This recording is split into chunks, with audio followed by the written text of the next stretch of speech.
तो हेलो दोस्तों, नमस्ते, प्रणाम, गुड मॉर्निंग। तो कैसन बानी रहुआ लोग? उम्मीद बा कि आप लोग ठीक होई। एक छोटी सी कोशिश है, छोटा सा सॉन्ग है।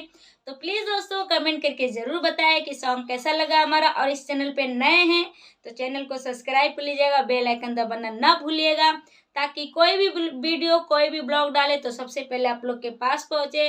तो प्यारा प्यारा कमेंट जरूर कीजिएगा, कमेंट बॉक्स में अपनी राय जरूर बताइएगा कि हमारा ब्लॉग कैसा लगता है और हमारा सॉन्ग कैसा लगता है, हमारी आवाज़ कैसी है। तो आप लोग कमेंट बॉक्स में ज़रूर बताएं।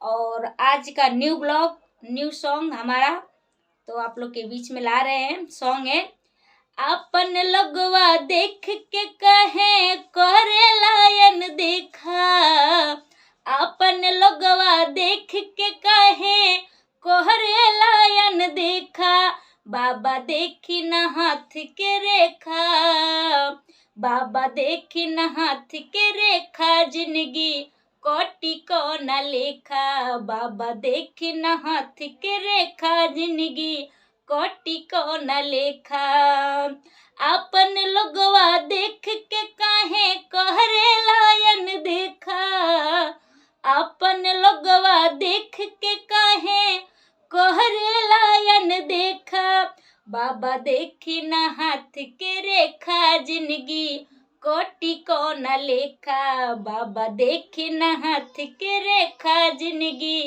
कोटि को न लेखा।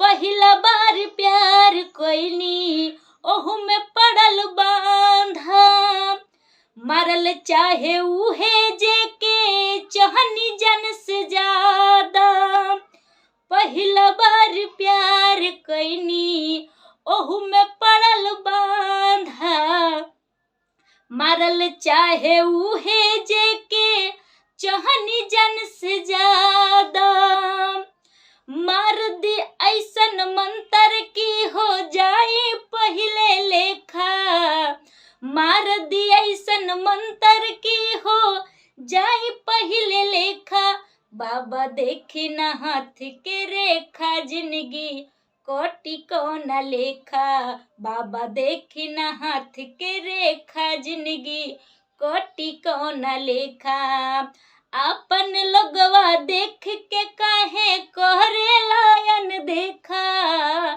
अपन लोगवा देख के काहे कहरे लायन देखा, बाबा देखी न हाथ के रेखा, जिंदगी कोटि को न लेखा, बाबा देखी न हाथ के रेखा, जिंदगी कोटि को न लेखा।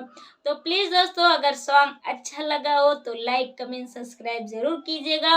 और इस चैनल पे नए हैं तो चैनल को सब्सक्राइब कर लीजिएगा, ताकि कोई भी ब्लॉग कोई भी वीडियो डाले तो सबसे पहले आप लोग के पास पहुँचे। और कमेंट करके ज़रूर बताएं कि आज का ब्लॉग कैसा लगा आप लोग को। कमेंट बॉक्स में अपनी राय ज़रूर बताइएगा। तो नमस्ते, प्रणाम, हर हर महादेव।